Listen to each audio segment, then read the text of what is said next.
All right, hello all, and welcome back, Emily and Megan. So both of you have shown us the work that you do as with different forms of visual note-taking. They're sketch notes, but what I brought you back to talk to the Curve Scholars about today is building a creative career, which both of you are doing, and how your sketchnoting fits into that. What are some of the insights you've developed into the process of making a creative career or making a living as a creative person? What about the skills you've developed as in art or design have translated or apply more broadly in the work that you do? And what sort of advice you would give to aspiring creative entrepreneurs, which we have in this room? Barton, thank you so much for volunteering to use the whiteboard and sketch note this. So if you want to turn it around at some point, I would encourage that, but I'm not going to make you. So thank you very much. Okay, so we're going to get started. I have a bunch of questions, but then I want you all to be asking questions as well. I'm going to open it up for all of you. So, well, I got started by going to your websites and looking at the bios, which is what you do. So Emily, in your bio on the website, you say you always drew as a kid. So do you remember thinking back to that time, what did you think were the possible things you could do with that passion? What were the possible jobs that you imagined, or the possible ways of making money from that passion when you were a kid? Well, when I was a kid, I wasn't thinking about making money. I was thinking about being a kid and making creative things. It's kind of like whenever there's music at a wedding, all the kids are like going crazy and dancing, and all the adults are like, yeah. And they're just it's like when you get older, you actually get practical, and you get shame, and you get all these terrible things that tell you not to do what you're supposed to do, and you kind of don't act out as you would if you were a kid. So when I was a kid, I was drawing just because I liked it, and I was always drawing because, one, it was kind of an escape, like being more introverted. It's like, people are scary, I'm going to draw a picture instead. And it was more of an outlet and escape and joy-filled thing than it was.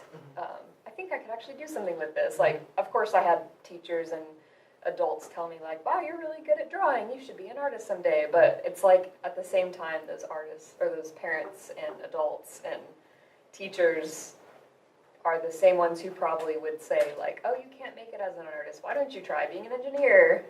So is that what motivated the decision to go to school for graphic design? Or hearing that, oh, you're so creative, you're such an artist, but negative. Yeah, I'm pretty equally left and right brained, and so I've got the logic side kind of beating up the right side.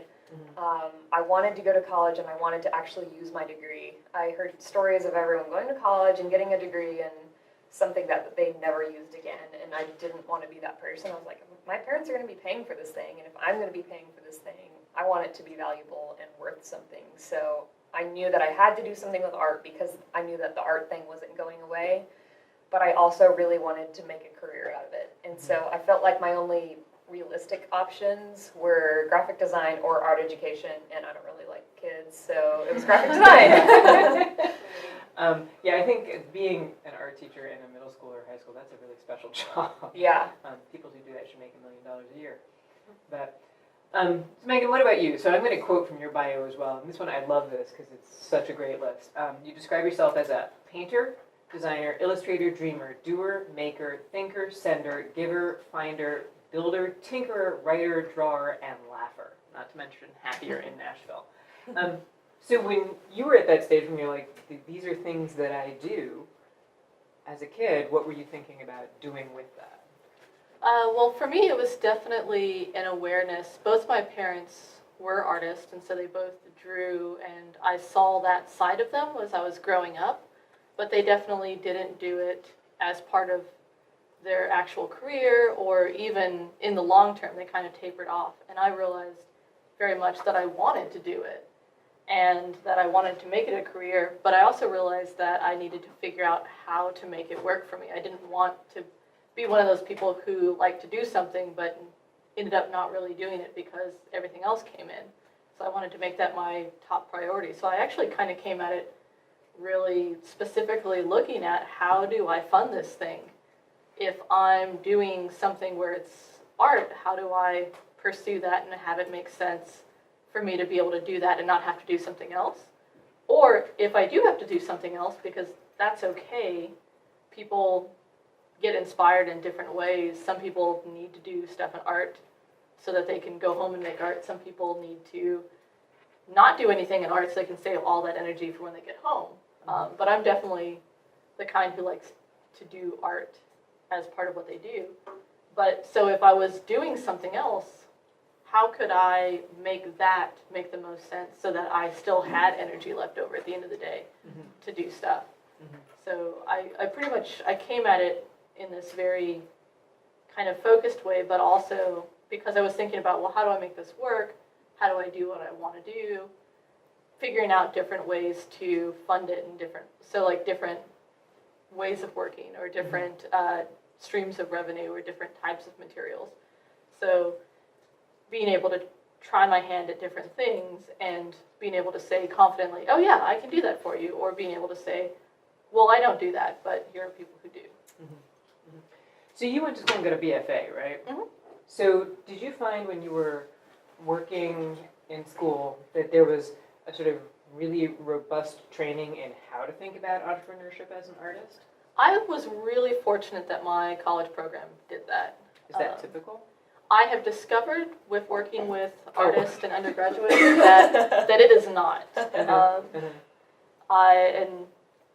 Like I said, I was extremely fortunate that like our portfolio class was not just about developing a body of work, but you also, as part of it, you applied for residencies. You learned how to photograph the work so that you could have a quality display.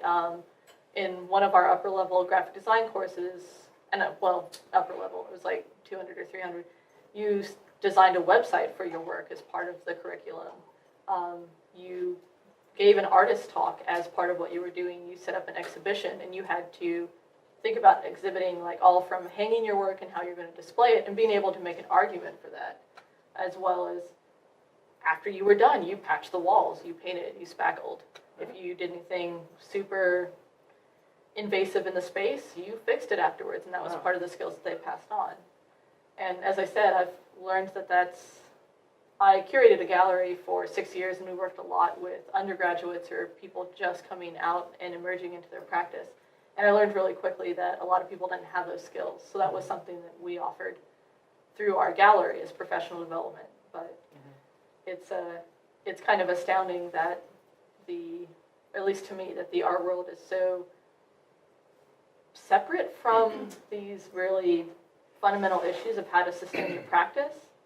And it's not to say that you have to necessarily like sell out and make work that sells, but you have to be thinking about how to sustain your practice financially and in terms of balance and energy and creative community. Yeah, I saw you vigorously disagreeing, Emily. So you have experience in this too, like there's no in your degree program. Did you see people actually learning the skills of making a living? No. So they just taught you, here's graphic design, go figure it out? Yeah, and I went to a really small state school. It wasn't really small. It was like an average-sized state school, maybe 12,000 students. And our program, in my year that was graduating, we probably had about 20 to 40 students that were graduating from the program with me. And so it was a small program, and we didn't get any business education. We didn't get any formal training like you were talking about, like, this is how you display your work, and our program was severely behind the times, and part of that's the bureaucracy of higher education is you can't just depend on your education to give you everything that you need. Like, if that's what you want to do, you have to take it into your own hands. Be like, for part of our program, our web design teacher was from a country that was like kind of in the middle of being developed, and she just didn't have the skills to communicate very well, and everything that she was teaching us was way behind the times. Like, I think my web class was in 2008 or 2009, and she was telling us to do like flashing text and drop shadows and flash and like all these things that even back then we were like, these are way out of web style. Like, why are you making us do this? So it was frustrating, and I actually ended up taking another web course at a community college because I figured anything was better than that. And ultimately that actually turned me off of web design. But I didn't want to depend on my education, my degree program, to give me everything that I needed. Like, they just were very behind the times. And even if there were classes available, there's no way that you're going to retain it all because you've got all these classes going on. I kind of believe that you have to learn in a progression. And so if you're going to do your education, you can't learn it all at once and then you're good. Like you have to be constantly learning. Mhm. So maybe I wasn't even ready for all that kind of stuff. Yeah, I think that's true too in a lot of, like, broader than arts education, right? To think about, like, creating a mindset for learning and figuring out what you need along the way is almost more important than the actual content at the time. When you this is a question I was asking graduate students actually at a workshop for PhDs on how to take their academic work and think about it in the public. And I asked them to think about, okay, so you have your academic work, and what's the mission that motivates it? You know, if you're a Victorian scholar who studies the marriage plot, what's the mission that drives that? For instance, one of the people I asked said, well, I'm really interested in upward class mobility and like how people, and that's from her own background, she said it's really important to me that there is a way for people through education to change their lives and improve them. And the Victorian novel is all about upward class mobility. So for you guys, was there a mission like that underlying your choices in schooling or your desires to move into the arts and creativity? I was really pragmatic about my approach to education. I just wanted to get the education, get the piece of paper, and then get out because I kind of was hearing from everybody in the industry, like, you don't learn anything in school. That's just your foundation. What you really learn is in your first year out of college and in your first job and your second job and when your art director chews you out. Like, that's the stuff that actually makes you learn. And so I was honestly not that motivated in college. I felt like I learned how to BS really well. And that's actually a good life skill sometimes. But right. I just wanted to get in and get out. And I kind of sometimes think about that college experience and kind of regret not enjoying it more. But at the same time, that's not really my personality. Like, I can understand and see value pretty quickly. And if I know it's not valuable, then I just want to finish it and then move on to something that is more valuable. Mm-hmm. Mm-hmm. I think for me, definitely a driving push in the work that I decided to go to college for and the work that I make now is very much this idea of communication and of building bridges between different groups. I originally started doing work in comic books, doing lettering, and at a time it was very much like, I know it sounds weird, but it was very much a job sort of thing. Like, I'm doing the lettering and I love comic books and I love the stories, but it was very detached. It was all these extraordinary stories of extraordinary people, superheroes and chosen ones and protagonists. And as a person of color and as a non-binary person, those stories, while they were interesting, didn't always align with me. And so it's kind of like, oh, well, it's good to read about that. You go be chosen. I'm going to get work done. And I ended up coming across, I did my undergraduate studies, my independent thesis in comic books as contemporary visual language. And so I was looking very much at how we interpret symbols and of connotation and of just graphic vocabulary. And I ended up just getting completely absorbed into the world of independent comics, and especially comics that were small press, that were personally published, things that people were running off of copiers at Kinko's. Because all of a sudden I could recognize that there were extraordinary stories in all of us. And especially working in this churn house of doing lettering and being just kind of like, at that, like it being a job instead of this thing that I thought I would love, to come into it and see that there were these really vibrant stories being told by people who I never would have had them come across my work desk, was amazing for me. And I just kind of really pursued that aspect and switched gears, and that idea of facilitating communication, whether it's on a small level where it's these stories you don't normally hear, or whether it's me as an artist helping start those conversations, creating spaces and opportunities for those conversations to happen, and then documenting those conversations, is definitely, regardless of what medium I'm working in, that's something I'm trying to support and pursue. Yeah. That's fascinating, thinking about, like, looking back and seeing your work and saying, that was the thing I was doing, right? That moment where you're like, I didn't know it when I was doing that, but that's what I was doing. Yeah.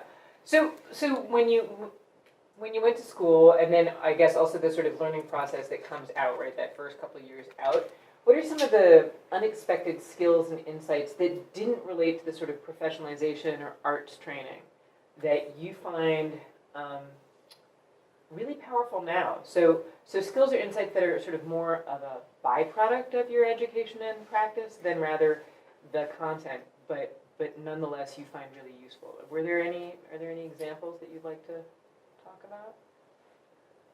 I guess I would say it's a little hard to pinpoint. So I started out as a graphic design major, and I got about 2 years in before I basically had a breakdown and realized that I didn't want to work for a firm for the rest of my life and have other people hand me assignments. I was definitely in this moment of being just frustrated at having to pursue other people's passions. And so I got my BFA actually in painting. And so, and in that learned all the skills that provide me with, a satisfying work life today. But one of the things that I did really get from the graphic design program that I wasn't expecting is really this documenting your work through the process and being really conscious of what that overall process looks like and finding other ways for people to come in. In graphic design, of course, people come in as clients where they see your sketches and thumbnails and they see like your first logo drafts and they see like all these little revision places along the way, whether that's the client themselves or your creative director or whatever. You have all this input and feedback and it is a dialogue. And when you think about like painting or like these traditional studio practices, people often think about the artist goes into this room, they shut the door, then they come back out, and they've got a body of work, and they have an exhibit, and everybody has orders. But the orders are important. They are. But it's really that practice of inviting people in multiple parts of the process and finding ways to give people ownership to the story and the content and the conversation I was having with the work has been one of the most valuable things for having a sustainable career in the arts, because even if it's just sharing something on social media and saying like, yeah, here's something I'm working on that I'm actually not quite certain how it's going yet, but I'm going to keep doing it, that's a part of the story that people can connect to, that people need and people crave. That it's not something that you think about when you're in the studio with the curtains drawn, working on the painting no one else will ever see because you're going to paint over it when you're done. Instead, it's letting people in at that, oh, I'm trying this and I'm excited. Oh, I'm actually really not certain. Oh, wow, okay, this isn't working, but this is what I'm learning. Okay, I'm painting over it and pursuing something else. Mm-hmm. Like, that's a worthwhile conversation, and you learn just as much from what other people respond and say, where they're like, oh, well, did you try this? Oh, actually, you should keep pursuing that because it is interesting, even if it's not what you want yet. Like, that's kind of the meat of it, and in a way that I never expected. What about you, Emily? That's a fascinating For me, response. now that I've had time to think about it, I feel like I have 3 ones that I kind of took away, and they all start with H, so yay. Makes my notes easier. The first one's humans, so I learned how to deal with people in college. I worked at the Marketing Communications Center for the university. I was an intern in the marketing office, so doing all the same design projects that the university designers did. And then I was also a student assistant that did design projects for one specific department. So I was working as if I was a professional in college, and I learned to manage those relationships at work like a professional. So asking your boss questions and answering emails in a timely fashion, and basically like how to be an employee. And then also just people skills, like if there's conflict, how do you do that in an office setting where you have to work with that person over and over again? Whereas in life, if there's someone that you're never going to see again, you might just avoid that conflict and call it quits. The second one is humility. In my high school, elementary, middle school years, I was usually the best art kid in the class. Of course, I went to a really small school, but when you're the best and then you go to a university, especially when I can imagine like Vanderbilt where everyone's the best and then you realize you're not the best, and you have to have that attitude of humility and like accepting the feedback from your professors and accepting that you need to work a little bit harder, which is the next thing, is hard work.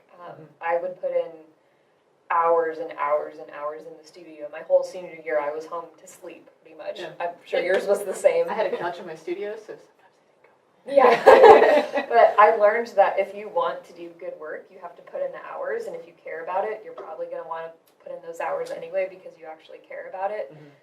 And I think that was really important, especially in like our younger generations that grew up with technology and microwaves and instant things. We just have that ingrained sense of entitlement, and I want it now, and why can't I be promoted within my first year outside of college? It's just like this mindset that we've gotten used to having, but working hard my senior year of college and putting in those studio hours kind of taught me, if you want something, you have to work really hard for it, and you have to put in a lot of time. And you can't just get famous or successful or even happy like the next day. You have to actually put in the work to make it happen. And I think it's fascinating that learning that is true actually happens through the process of hard work too, right? Like almost you learn what you value by what you invest the work in. Yeah. So thinking about those skills, clearly those are important in working as someone who's working in an office, right? Someone who's working with people. Collaborating, obviously important if you have clients. But think about how do those skills work more largely in what you see as the sort of uncharted territory of a creative career, right? I mean, some of these, Megan, one of the things we talked about is what does it really mean when you're getting a degree as an artist? It means you're thinking about problems, right? So if you had to think about what are the skill sets that have come out of your education that actually that fit you for the new economy that we have now, how would you identify those? Or do you see a connection, or was it just something that you learned afterwards? I mean, I definitely would say that there are skills from getting my degree as in a creative practice and having a creative practice that has been fundamental to being able to navigate just how much the workplace and how much technology and what work actually looks like, how much that has all changed. Something you said about learning how to BS, like definitely a tongue-in-cheek way is saying like the best thing I got for my BFA was my BS. But you know, that aside, the important aspect of that I think is the ability to make an articulate argument for something that you do believe in, or that you need to believe in long enough to get it done. So an argument to yourself, so you'll actually do it. Right, or you know, like when you're working for clients and you're like, okay, like this is maybe not the direction I would go in, but all of this is doing it, so all right, I need to focus on this so I can produce the best work that I can for the client. And so it is as much for yourself, but it is being able to like make an argument and understanding that people they're not persuaded by what we say, they're persuaded by what they understand. And so being able to take yourself, and creative practice is all about this, at least for me, taking yourself out of your normal worldview and moving and looking at it from a different perspective. And you do that to problem solve in the sense of like, okay, my work works this way in this context, but what do I do with an exhibition place that I have no idea what I'm walking into? What do I need to prepare? What do I need to plan for? How can I solve a problem if it comes up? You know, as much into being able to like describe the work and talk about the work, being able to pinpoint the strengths of the work, being able to identify where it's not working. Yeah, it's all about problem solving. It's about problem solving and coming at it with adaptability, with flexibility, with an openness to a different way of doing something, even if it's new or intimidating or unexciting even. So. I want to make sure I'm answering the right question. Can you rephrase So that I again? was just thinking about the serendipitous skills like dealing with humans, humility, and hard work. One can see how those are useful in sort of working with people in an office setting, as you did. But what's especially useful about them for the sort of non-traditional or creative career that you've made for yourself? Gotcha. I think the most feedback that I get most often is when I ship a client their final project and they say, "You're awesome, here's your check." They usually almost always say, "I'm so glad we worked together, you're really good at communicating." And it's like artists and creative people think that their work is so grand that you don't have to actually communicate with the person like a real person. Mm-hmm. And it's kind of like the phrase "kill your darlings," where you have to kind of kill what's really important and special to you for the sake of the client, because what's really special and important to you might not actually be the best solution for the client. Like, you have to think about them and not yourself. And I think as artists, it's really hard to do that. In art school, I don't know about your experience, but in mine, they're like, "It sucks, do it over again." Like, it was very much like they wanted you to work a lot and they wanted you to churn out better and more work. And so I feel like in a creative profession, that kind of training was so useful, because you can't just make one thing and then the client loves it. Like, that's so rare. Yeah. Right. You have to learn how to iterate, and you Right. have to learn how to communicate. I love that, iterating and communicating as part of this process, because I think sometimes the artistic process gets mystified as the sort of, you go into the studio and you make this magical thing and boom, like God comes down and but really it's a process, and it is iterative, and you do have to keep learning how to do it over and over and get feedback on it. Yeah. Absolutely. And as you were saying, especially to be able to do that with humility, like Yeah. be able to come in again and again and again and again and again and not get testy or cranky. Or if you get cranky and testy, you do it on your own time and not when you're focused on the work. And being able to be self-aware enough to know when you're doing that. Because sometimes you're like, "I'm not angry." No, this is not making me angry at all. Yeah. Yeah. And it's kind of hard to balance, because what you talked about, it's like, you have to actually stand your ground sometimes. Like, the client is not there to boss you around and say, "Change it." "Oh, just kidding, this is what I had in mind." And then you do it. And then they're like, "Change it back." Like, you are not their design monkey. Yeah, you're like, not a pen that they're holding. Yeah. Yeah. So there's a balance between learning how to iterate and actually doing what you're supposed to do and telling the client no sometimes, because they need to hear it more. Yeah, and you're also really hearing what the client, like understanding what the client truly needs, Yeah. rather than thinking about your expressive needs. Right. Yeah. And I think too, like picking your battles for those as well. Yeah, sometimes you just know, it's like, "All right, here you go. It Yeah. sucks, but I'm not going to put it in my portfolio. You're happy. It's fine." Yeah, that's my okay moment where you're like, okay. Yeah. So since we all know that careers don't work the way they used to, right? Like, you don't come out of whatever education or apprenticeship and you go into doctor, lawyer, accountant and stay there forever. In that moment of looking back at how you got here, where do you see your turning points, and sort of how do you see the role of chance and opportunity as well as hard work and humility? Because there's work and craft, right?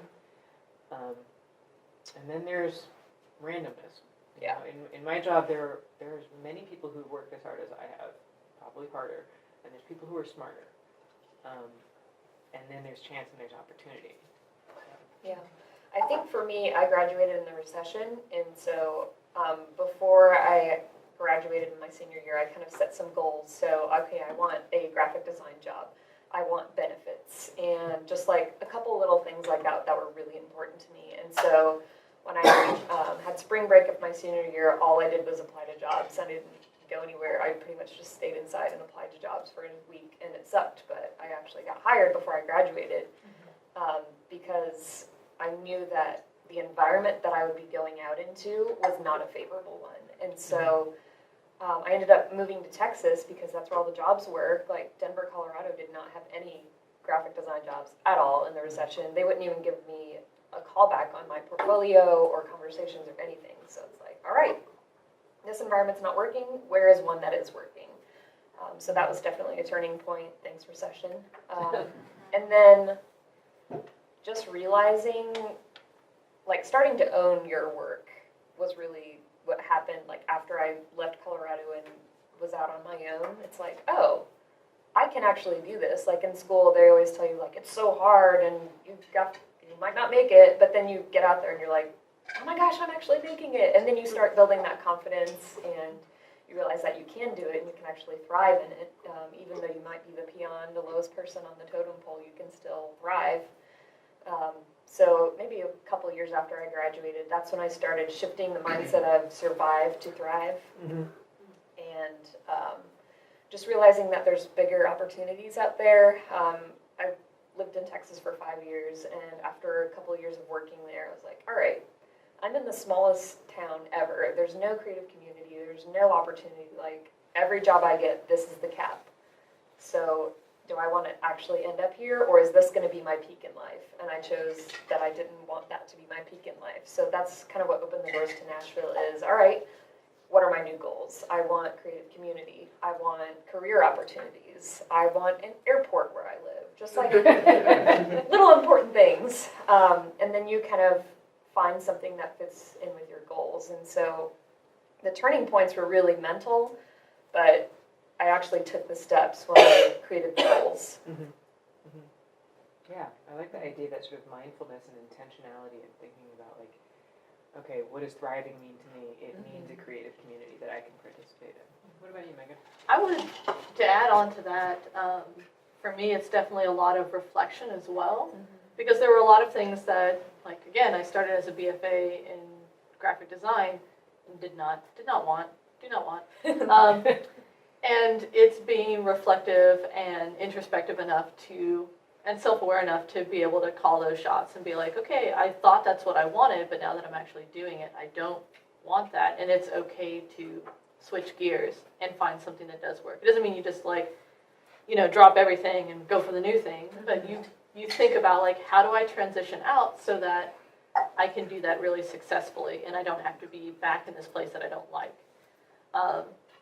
Curiously enough, I, did not want a graphic design degree. I didn't want to go work for a firm for the rest of my life. I ended up graduating with a painting degree, and I ended up doing lots of graphic design, and in order to, like, make ends meet. I actually helped run a firm here in Nashville for a little while, and we did a lot of work for a lot of big clients. And what was different about it was the fact that it was something that I was doing and that I was very purposefully choosing to do. I was choosing my clients. I was choosing the jobs that I wanted to work in. I had looked and had really thought about, like, well, who do I want to support? Who do I want to work with? And sometimes after working with some of these clients, again, that I thought that I would love to work with and be, like, so excited, I was like, they actually don't align with my values in the overall world. Like, the occasional people might be really awesome that I work with, but overall, do I actually, if I ride my bike everywhere, does it make sense for me to do work for a major gas company? Like, stuff like that.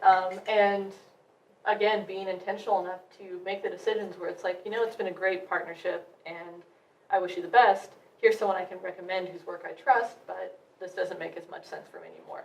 And feeling confident and capable to make that decision instead of just being like, oh, I hate things.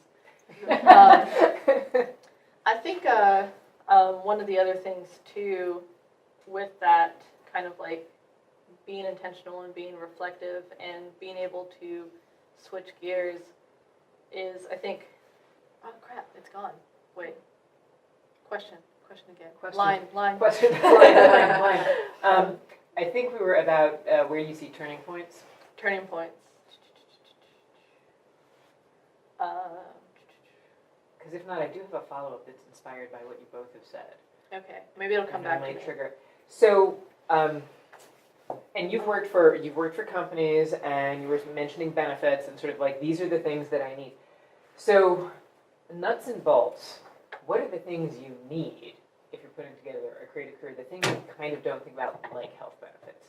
How do you, and I know this is all up in the air with the Affordable Care Act in whatever state it is in now, but how do you think about this sort of logistics of, if you're not under your parents' health care and you're not in the university healthcare system, what are the sort of structures that you absolutely need to think about for thriving? And whether it's getting it from a company where you're working for them so you do have health benefits, or whatever else it might be.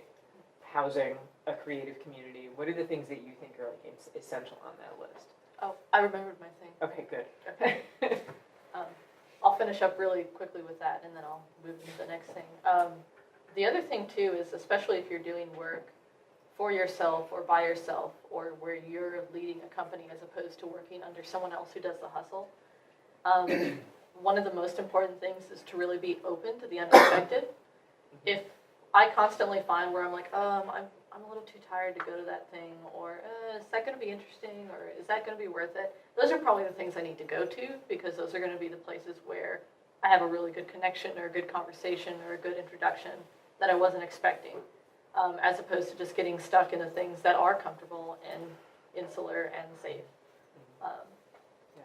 And in thinking about what kind of things Nuts and to bolts of thriving. prepare, and again, like, it's about having that network and that support system.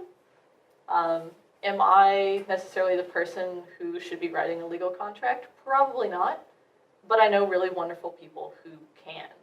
And I've identified where they are, what their rates are, how often and what instances I need to get those things done, so that I can turn to people who are infinitely better than me at those things when I need their help. So it's not like, oh crap, I've had a major copyright issue, or I have a client who hasn't paid. Like, now what do I do? Instead, it's like, okay, these are the steps I can take, and taking the time to think through those. Same with like thinking about healthcare. It can be overwhelming and intimidating. There are people out there who that is what they do, and they can help you figure out what makes sense. Not being afraid to ask for help in those cases. But yeah, definitely legal stuff is important, especially if you're producing work for other people. Knowing what your rights are, knowing what they can do, what they can't do, what you can do, what you can't do, and being able to stand up for your rights as a creator, and being able to cover all of those bases, and knowing too, like, okay, you might do a design for somebody. In what instances would they want to license it, and what does that licensing look like? Because those are all the ways that you'll have continuing revenue from one job that aren't always apparent in the very beginning, but you can begin to open those conversations. And do your taxes, please do your taxes. Please do your taxes. Like, That's a good one. Yeah, it's not that bad. It's really not that bad, and I am not necessarily of that particular kind of brain, but it's not that bad. Don't wait until the last minute. Do it on a regular basis. Like, think about your budget. Like, if you, pretty much anything in life, if you don't wait until the last absolute minute to do it, it's going to be so much better. And your taxes are going to be a lot easier if you just do periodically review your budget and your income and have all that stuff, so that when you actually submit it, it's nothing. Thank you. Yeah. Emily? I think it's kind of like the basic human thing. You need food, you need shelter, you need support and love. Like, I can't, is it Maslow's hierarchy of needs? Yeah, I think, so, yeah. Like, that's pretty much what you need is that.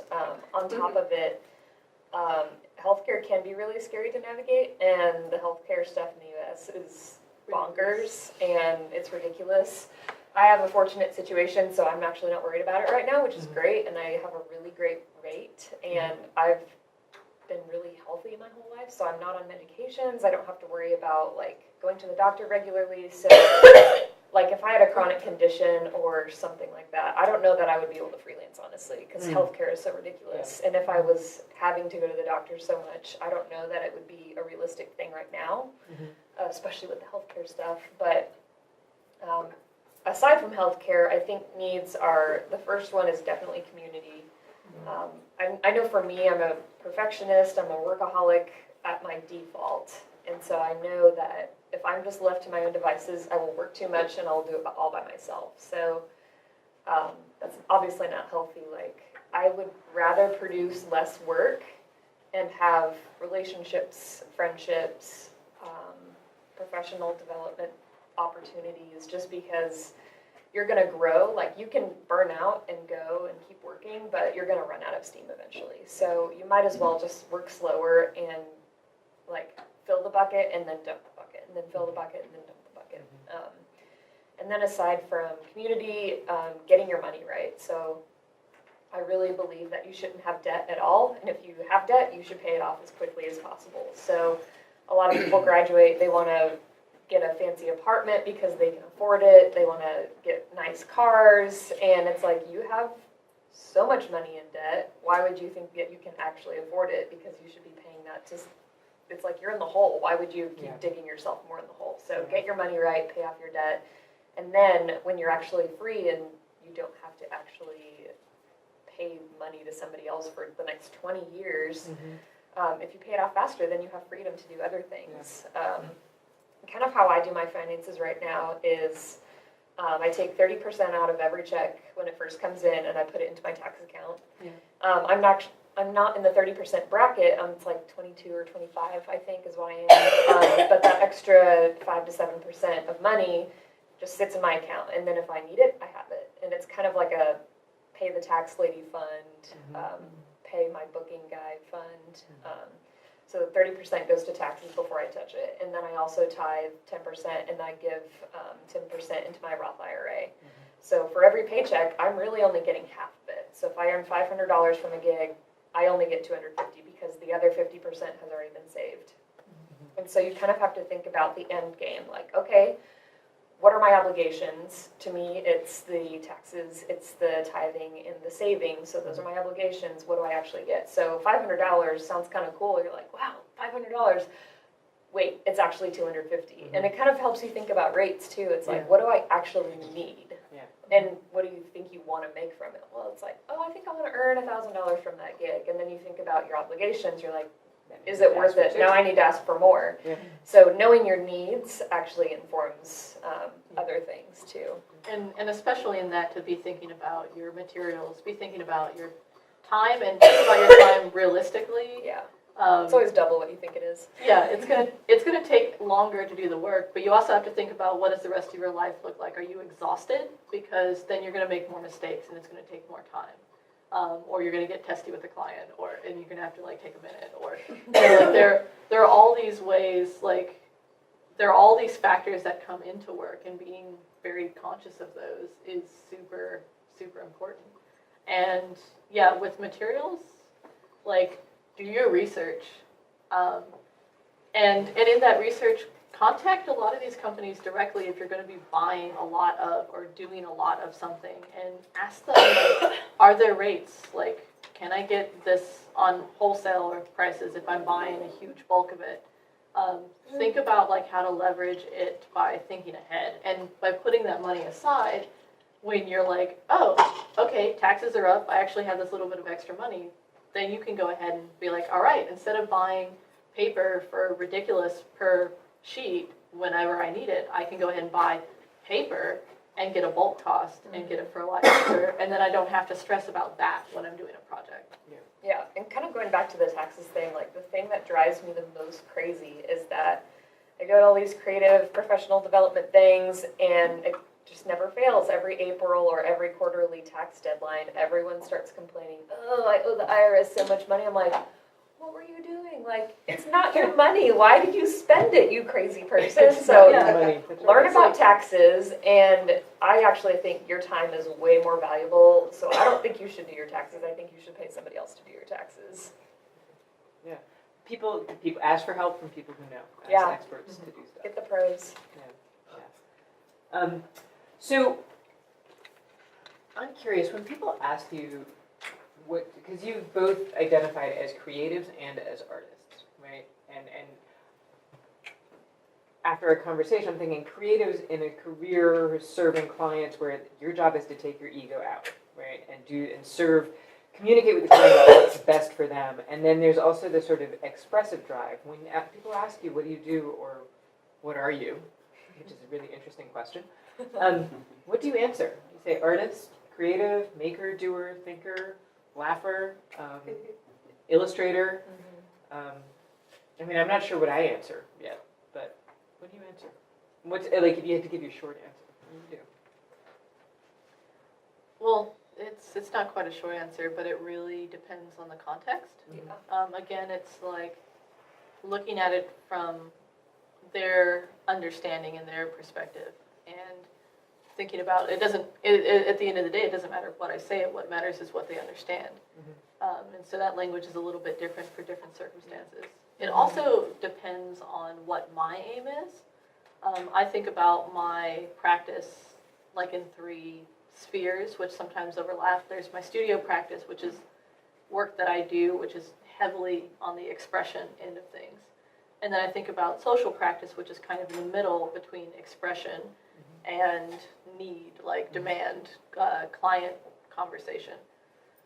And then there's civic practice, which is really on that end of kind of client demand and need.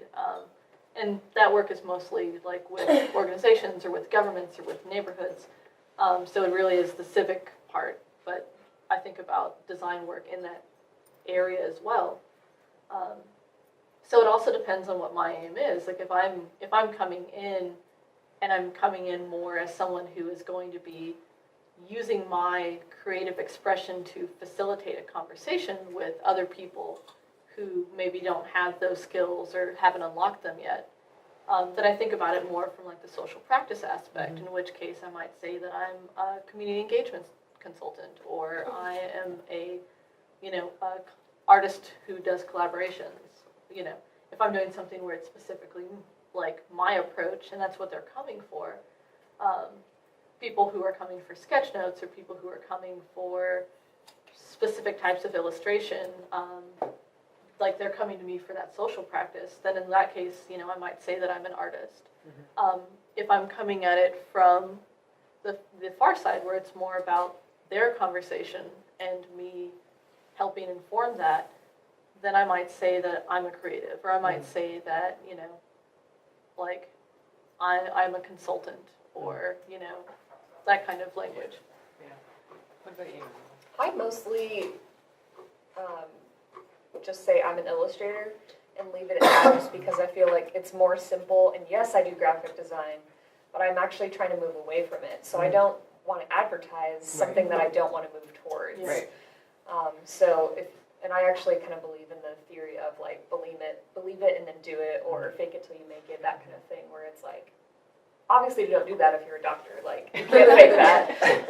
But like if you want to be something, just call yourself that thing and practice the heck out of it, and then do it. Yeah, do it and become it. And so I started calling myself an illustrator in April of 2016 when I went freelance, and it was really uncomfortable because I had imposter syndrome. I'm like, I can draw, but I'm not an illustrator. Like, she's an illustrator, he's a real illustrator. Like, what is real? It's like, well, you draw, so you're an illustrator. And I had my community kind of encourage me, and so I just kind of did it.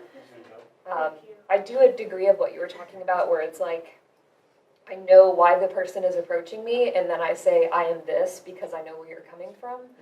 But at the same time, I've been really surprised by people wanting something different than what you say, even though you think that's what they're coming to you for. So, for instance, I was at a writers' conference this weekend, and almost everyone there is a writer primarily, or at least to a great degree of their free time is spent writing. And so I came because I do a bit of writing for newsletters and marketing copy, and I'm writing an online course, and so I wanted to go and just see what a writers' conference was all about. And I kind of everyone always just assumes you're a writer, like, what do you write about? And I said, oh, I write about illustration and business. And they're like, are you an illustrator? And then their face would just light up. They're like, I love illustration. And it's like, I actually have an illustration project I've been thinking about. And it's like if you don't open the door to other possibilities, people don't know. So it's like you want to say what you do, but it's really cool how people can surprise you too. Yeah, that sort of open it up to other possibilities.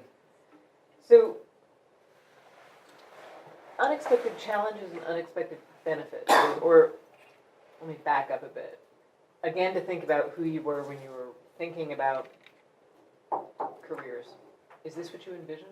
Did you have a vision? I didn't. I mean, so I tell this story about how when I was a kid, I went to a fortune teller who basically said, you're going to die young. And I was like, screw that. No house planning, no retirement planning, no career, no family. That's great. So I didn't have a vision. But did you guys? And is this in line with that, or is this completely different? And what are some of the unexpected challenges and benefits? I think for me, when I was in college, I came from kind of a sheltered background, and so when I went to college, that was like the first, like toe into the pond of like, these are all the possibilities and this is what the world is really like. And so when you come into that from a sheltered perspective, it's so overwhelming that you almost want to stay sheltered, and your mindset is always defaulting to back what you're used to. And so I think I was really closed-minded in college about a lot of things. I had friends saying they were going to grad school in other states, and I was like, I've never thought about grad school ever, and you're doing it. And much less going to another state. That's really scary. I've never done that. So I kind of opened up those possibilities. I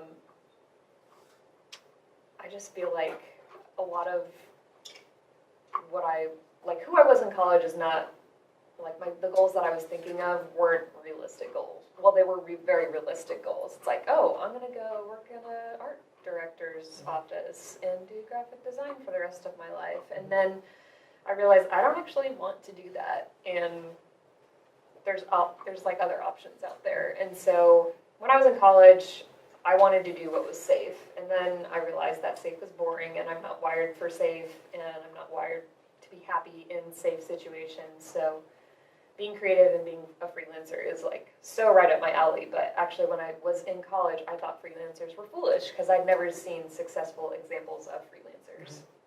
Because those were the ones that were complaining about their taxes being due and owing so much money, and oh, the client never paid me. And I'm like, well, then you suck at your job. Like, why would I want to do that? So I think it's just learning to learn about possibilities that are beyond your level of thinking at that moment.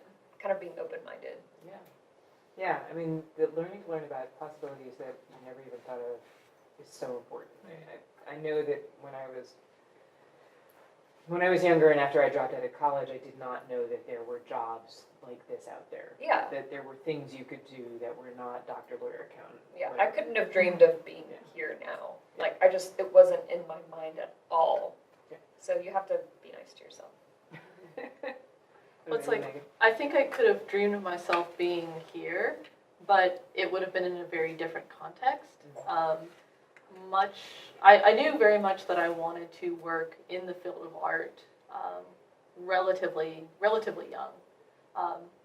After I basically realized that my eyesight was way too bad to ever fly a space shuttle, even before they shut the program down. Even before they shut the program down, no, like they were like, yeah, She's even yeah. with the surgery, we're never letting you anywhere near a plane. But you can be a mission specialist, and I was like, that's not really what I want to do. So good luck, peace. You know, I will support you guys in the program, but I'm going to do other things.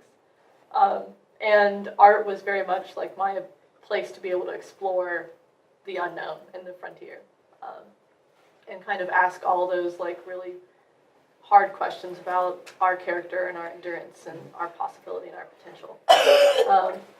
But I definitely had, because I had come to it from this very early place of trying to figure out how to make this work and how to make this sustainable in all these levels, I came at it with these very realistic ideas, except that they were realistic for everybody else. They were not at all what kind of would make me feel happy and satisfied and worthwhile.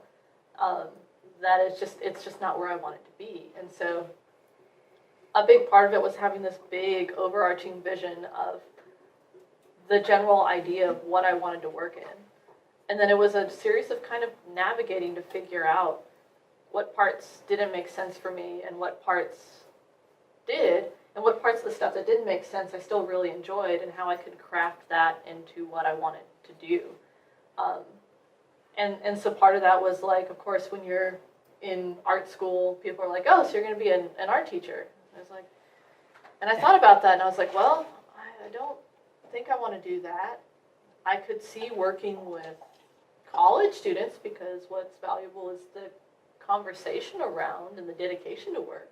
And so I considered that for a little while, and then I was like, yeah, but I actually started talking to teachers, professors, and people who were studio artists at heart, but who had gone into teaching at a college level because that's how they could fund grad school. And I was like, they are actually really miserable.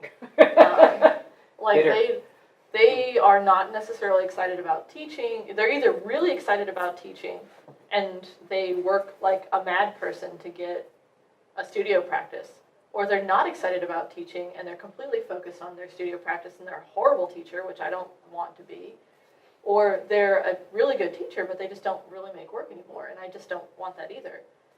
And I don't think I have it in me to completely just be a mad person on all of that level. I think I would have gotten sucked in one way or the other. And so I was like, well, that doesn't make sense. And it was just a lot of that kind of navigation and that figuring out. And even to this day, doing things, I'm like, okay, let's debrief about how that worked and what did I like about it, what did I not like, what didn't work, what did. And so how do I go for the next thing more intentionally and more deliberately so that I can continue crafting this place that I want to be. Because the other thing too is when I was in school and I was getting my degree, there were a lot of opportunities to do work that either I'd never considered or that just were actually just not technologically available at the time. You could do a little bit of like foresight and say, oh, well, VR technology will be around at some point, but now it's actually here and it's something you can do and you can make like a practice and a career around it. And, that wasn't something that I could take a class in when I was in school. So it's as much about continuing to figure out and be open and test things and be in the safe space. Like you talked about saying that you're something and then going out and doing it until you're that thing. Yeah, it's, I feel imposter syndrome all the time, and that's just part of my personality. Doubt is good in a practice because it makes you challenge your work, but it's also also stressful because you're constantly challenging yourself as well. And it's about just being able to like shut that down and go for it anyway.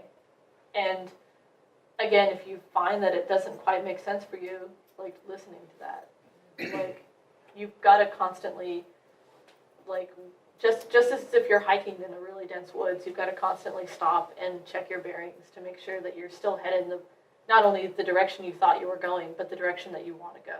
You still want it, yeah. That's really powerful, thinking about the fact that both of you have chosen in some ways to say, I am the person I am authorizing myself to make these choices, and to say when this is a hard thing that I want to do and is therefore worth it, or this is a hard thing because it is not suited to me and I will find another way, right? I think that giving yourself the authority to do that rather than feel like, oh, this is an obligation, I have to do this, I have to do it the way everybody else has done it. That sort of freedom to experiment is wonderful. Can I ask you a question? Yeah, in fact, I'm about to just say I'm opening it up for Q&A. So open it up for Q&A, Jonathan. Hi, thanks for being here.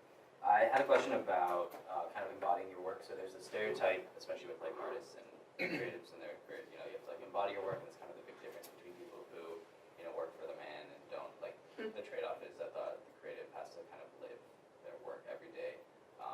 It never ends. And how, on one hand, like how does that feel to you? Is that something that resonates a lot with you in your kind of individual careers? But on the other hand, looking kind of from our perspective about to kind of choose like what type of career do we looking for, like a non-traditional, like how creative, how much you want to step out of that? Is that something that you feel like is a decision that you made if you did choose to kind of embody your work from this creative perspective of a BFA or whatever that was? Is that something that you think really paid off and is kind of invaluable in that respect? Can you define embody your work? What does that mean to you? I just know from the kind of perspective of like the stereotype, my friends who go to like the art schools and just live and breathe their work and their Instagram, Gotcha. and they just like you have a conversation with them. It's like, how was your weekend? Well, I was in the studio for 19 hours and I cried because my friend's project was destroyed and that's it, and I ate. And it's like, okay, that's embodying as far as I would know. Gotcha. I feel like there's seasons for that. Yeah, there's definitely seasons. Something else I would say is that you need to figure out what your creativity needs. I mentioned this earlier, and I'm going to reiterate it again because it is the single most important thing I think a young person coming into their work can learn about their work is how do you, what does your work need? Like, are you the kind of person who needs to be doing that kind of work all the time so that you can be inspired by the things that you're getting connected to and the information you're getting. And then that way, because like, again, that's how I am. And that way you come home and you're really invigorated by all the things you've been doing all day or hearing all day or working with someone else all day. And then you pursue your own work. Or are you the kind of person that needs to do something completely other than that so that you can have that creative energy to produce work? I have a friend who is an incredibly talented artist. He actually, like, he started out where he was like, I'm going to work in graphic design. Like, he is an amazing designer, but he was like, I'm going to work in graphic design and I'm going to do that. And then I'll just like build and build and build. And he would go into work and he would put in his 9 to 5 and he would go home and then he would just veg out and watch cartoons and consume other people's media because he was just so drained that he wasn't producing anything. And the happiest he ever was when he switched and he got something that he would say is like mindless, and started doing that. And then he would come home and he would just have all these ideas he'd been working on all day and just, man, belt it out in the studio. That would be what his evening was. Like Robert Crumb worked at a post office, and his work is amazing because he had space to think about his work. And it also gave him a fair amount of like frustrated energy too that he took back in and all those stories that he collected because he wasn't isolated by a studio. There's another painter that I know, like fantastic guy. He actually, again, got a job at a post office because when he tried to do I'm a professional painter and I'm in the studio all day and the muses come and whisper in my ear, he couldn't do anything. Like, he just was at a standstill because he didn't get that community and that feedback and those unexpected things. So figure out which one you are. Being one or the other doesn't make you a bad person. The only thing that matters is that you make the work that you need to make. And in that, like, balance, you know, like, yeah, you've got to do stuff that is outside what you think of as your work because those seemingly unconnected places are where the most powerful connections are going to happen. Whether that's the job that you need to take your work farther, or whether that's the bit of information that feeds your work in a way you weren't expecting, or maybe that's even just, you know, having the space away from it where you're not even thinking about it. That now that your mind is resting and not stressing, like, you get into this it just clicks. You come back and you can start fresh. I would say you should embody your craft, but not your work. So I think when you are in college and like fresh out of college, like in that stage of figuring out what you're wanting to do with the rest of your life and making bad choices and not knowing they're bad choices and making good choices and sometimes not even knowing that those are good choices too. It's like you're just learning to iterate and discover and try new things. And so the idea of someone who's like 22 years old, like embodying their work is kind of gross to me. It's like, you don't even know who you are. Stop. Which is like, it's so frustrating, but at the same time, like, they're trying and they're experimenting and they're like all in on that one thing. They're probably going to burn themselves out because they're ignoring relationships. They're ignoring eating good food. They're ignoring trying other things outside of it that might actually make their craft better. So I don't think anyone should be like all in on their thing for at least 5 years after college because you're trying and you're learning so much about yourself. Your brain isn't even fully developed until you're like 25 years old. So I feel like you should, like, once you figure out what your craft is, like, this is what I'm going to be doing long term, like, go all in. But at the same time, like, you should be open-minded and not so closed off from other influences that it's just, like, stifling. Because I think we all know people that are like, I'm a photographer, and, like, that's all they talk about. And all they post about and talk about is photography. And you're like, cool, but what about, like, your heart? How's your heart doing? Like, you're my friend. I want to hear about you. And tell me about your dog. And, like, they just don't share anything that's not photography. And I don't think that's really healthy to only share certain parts of you. So striving after the whole person while going hard after your craft. And I think to add on to that too, it's one of those where it's like, if your work isn't asking you new questions, if it isn't challenging you and raising new things for you to pursue, you're probably doing it wrong. Like, especially if you're like 21, 22, right out of art school, and you know what you're making for the rest of your life. No, you're probably full of shit. Like, be open, especially to the things that you didn't know that you needed yet. Any moment, and I don't remember who was I talking to, said that any moment where I'm convinced that I know what I'm doing, I know that I'm headed for a fall. Like that is the moment where I'm like, uh-oh. Bad things are coming down the pike if I think that. And I love that idea of like, if your work isn't asking you questions, then you need to do something. Other questions? Building off the last question, what is the type of creative work you like to do outside of your paid career, paid endeavors? I think I'm fortunate that I actually love doing what I get paid for. Okay. I don't know that it'll always be like that, but for right now, I love doing sketch notes and visualizing for like content, like conferences and meetings. That's like a fun thing for me. Outside of that, I like reading a whole lot. I like even just drawing that doesn't, like I'll never post it anywhere. It's just like doodling. And I feel like having interests outside of the work stuff kind of helps me focus on the work stuff a little bit better. Yeah, I also am at a place in my career where I'm very fortunate that the things that I like love doing and want to explore doing, either I make or find opportunities to make that as part of my career. But I think it's a slightly different shift to that in terms of like thinking about more of a whole body.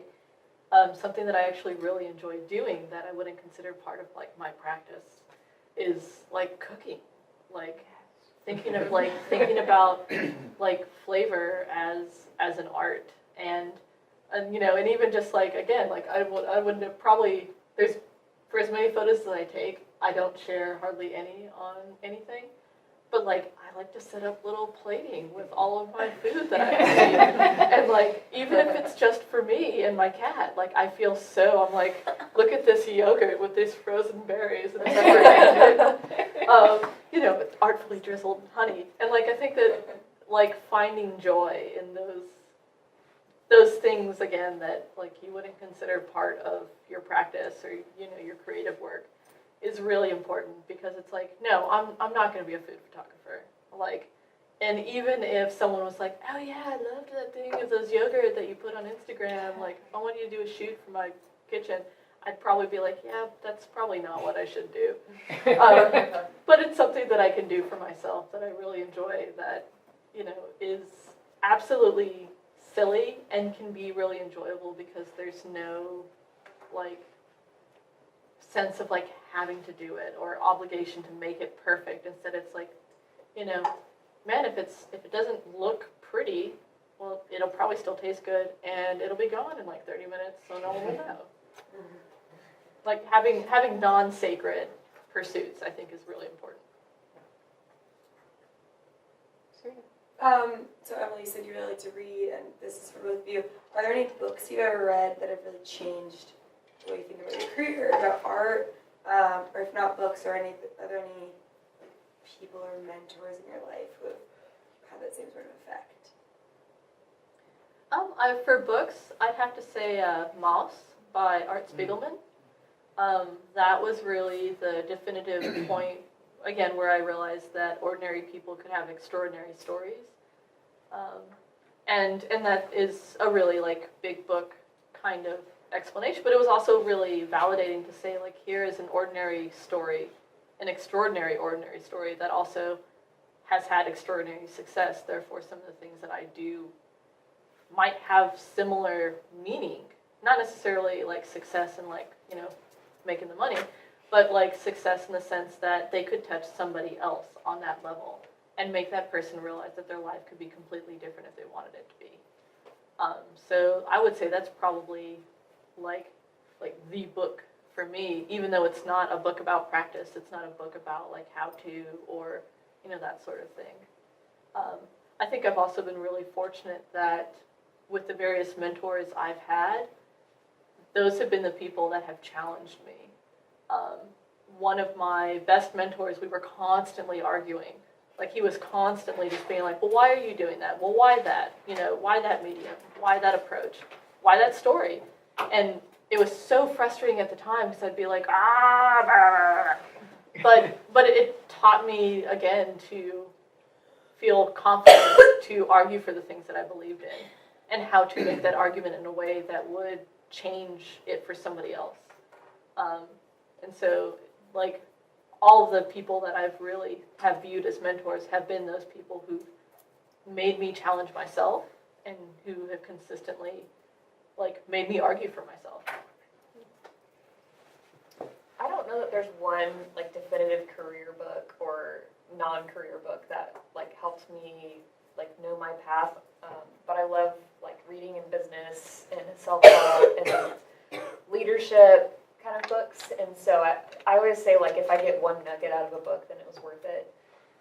One book that my friend wrote, and it actually released earlier this week or last week, is called Overlap, and it's overlapbook.com, and he has like an audiobook, an ebook, and a hardcover book that you can buy, and it's all about overlapping a career with a creative pursuit or a passion, and learning how to do that, kind of like the side hustle that everyone seems to be talking about these days. It's like, all right, you're in a day job, and you might not even know what you want to be doing, but you know it's not this. How do you overlap something you want to do with what you're doing now? And like, how do you work towards it without just like rage quitting, flipping the table, and then being like, oh crap. I really like all of Seth Godin's books because he simplifies really complex ideas into like a sentence, and you're like, it's great. And then a book that I really like is called The 10X Rule by Grant Cardone. And it's pretty much the 10X rule is, here's your goal, now increase it by 10 times. That's what you should be shooting for. And that was just like a really good kick in the pants for me to be like, you're thinking too small. Awesome. Other questions? No? All right. Thank you guys so much. Thank you guys.